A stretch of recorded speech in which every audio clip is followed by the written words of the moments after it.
Here's a quick example of how you can recognize when you need to create a blocked quotation and how to create the block quotation. When you have more than 4 lines of prose or anything that's not poetry, you will use a block quotation format.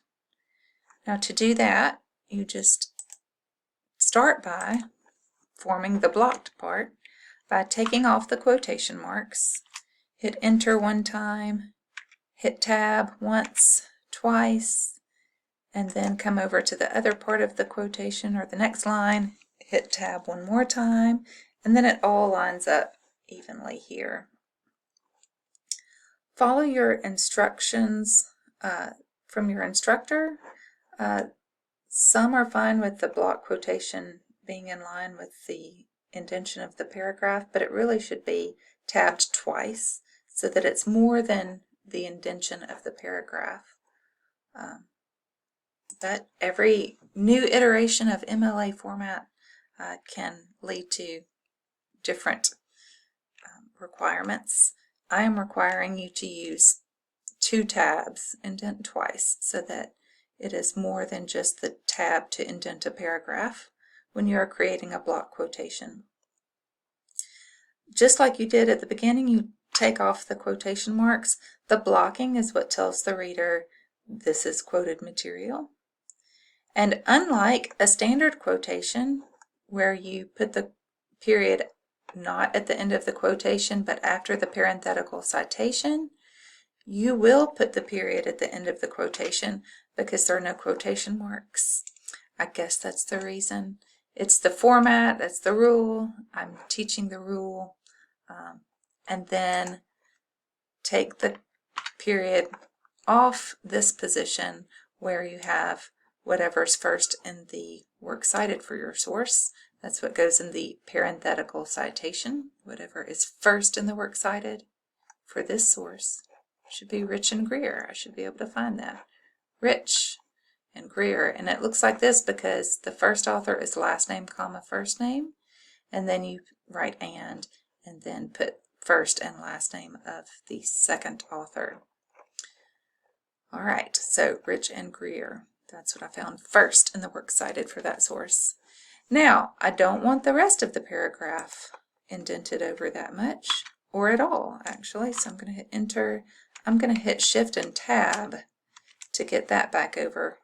So I hit shift and tab because just backspacing and hitting enter did not help me fix that formatting. So if that's a problem for you, take a look at that. It's only on another page because that's where it fell, just in the actual formatting of the document. Traditionally, let's talk about the lead-in to the quotation. Traditionally, for a blocked quotation, you'll use what's called a formal introduction, which means you use an independent clause to introduce your quotation. So let's make this a complete sentence instead of an introductory phrase. Right now it's not a complete sentence. That's standard for introducing a shorter quotation.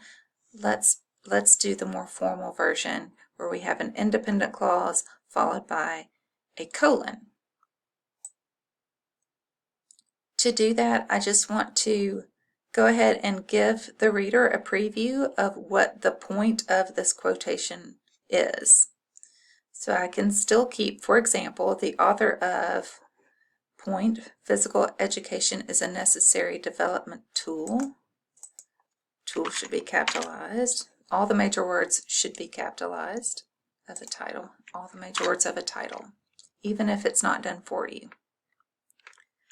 I'm going to keep those quotation marks around the title of the article because article titles always go in quotation marks. And so I can read from the beginning of this quotation, physical activity is important to overall health, and a little goes a long way. So I can say a little physical activity goes a long way. I'll type that while I pause.